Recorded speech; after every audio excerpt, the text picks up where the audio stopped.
Dans cette vidéo, je vais vous montrer une nouvelle fonctionnalité de Flash CS3, la possibilité d'exporter au format QuickTime une animation gérée hors du scénario en ActionScript.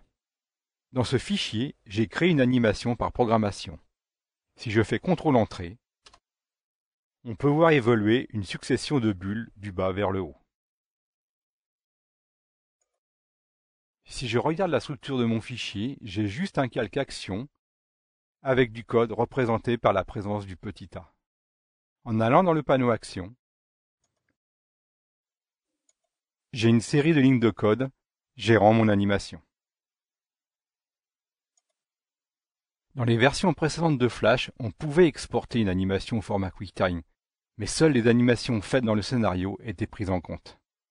Si mon animation comprenait des lignes de code ou des movie clips imbriqués, ils n'étaient pas représentés dans le fichier QuickTime final.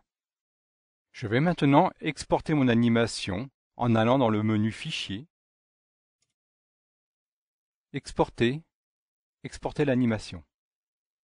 Je suis invité à donner un nom à mon fichier et je valide. J'ai ici la taille de mon fichier QuickTime, la possibilité de conserver ou pas ses proportions, et ici je peux ignorer les couleurs de la scène en créant un canal alpha. C'est ce que je vais faire. Ici, je pourrais spécifier d'arrêter l'exportation lorsque la dernière image est atteinte. Cette option serait utile si j'avais une animation dans le scénario, mais n'ayant qu'une image, je n'ai pas besoin de cocher cette option. Et ici, je peux spécifier d'arrêter l'exportation lorsqu'un délai est écoulé. Ici, j'ai choisi 20 secondes. Et pour finir, je peux choisir la façon dont les données temporaires seront stockées.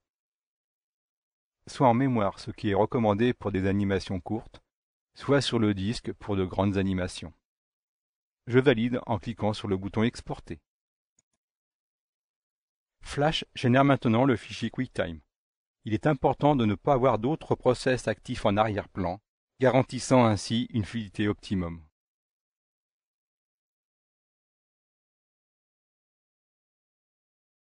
Après montage dans After Effects, nous pouvons voir le résultat de notre animation QuickTime.